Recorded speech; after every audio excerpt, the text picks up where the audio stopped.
বিধানসভা নির্বাচনকে সামনে রেখে দক্ষিণ চব্বিশ পরগনার বিভিন্ন প্রান্তে ইতিমধ্যেই মোতায়েন করা হয়েছে কেন্দ্রীয় বাহিনী। নির্বাচনকে শান্তিপূর্ণ করতে প্রশাসনের পক্ষ থেকে শুরু হয়েছে এলাকায় এলাকায় রুট মার্চ ও বুথ পরিদর্শন। সেই ধারাবাহিকতায় আজ রায়দিঘি বিধানসভা এলাকায় কেন্দ্রীয় বাহিনীর বিশেষ টহল ও রুট মার্চ অনুষ্ঠিত হয়।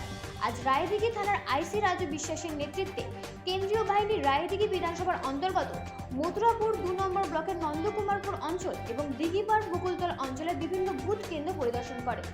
কেন্দ্রীয় বাহিনীর জওয়ানদের সঙ্গে ছিলেন রায়দিঘি থানার পুলিশ আধিকারিকরা।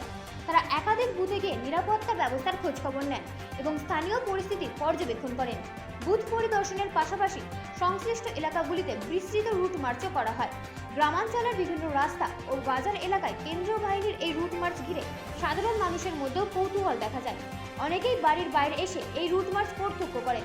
প্রশাসনের তরফে জানানো হয়েছে, ভোটের আগে এলাকায় শান্তি শৃঙ্খলা বজায় রাখা, যে কোনো ধরনের অশান্তি বা ভয়ভীত দূর করা এবং ভোটারদের মধ্যে আস্থা ও মনোবল বাড়াতে এই রুট মার্চের আয়োজন করা হয়েছে, যাতে সাধারণ মানুষ নির্ভয় ও স্বাধীনভাবে তাদের গণতান্ত্রিক অধিকার প্রয়োগ করতে পারে।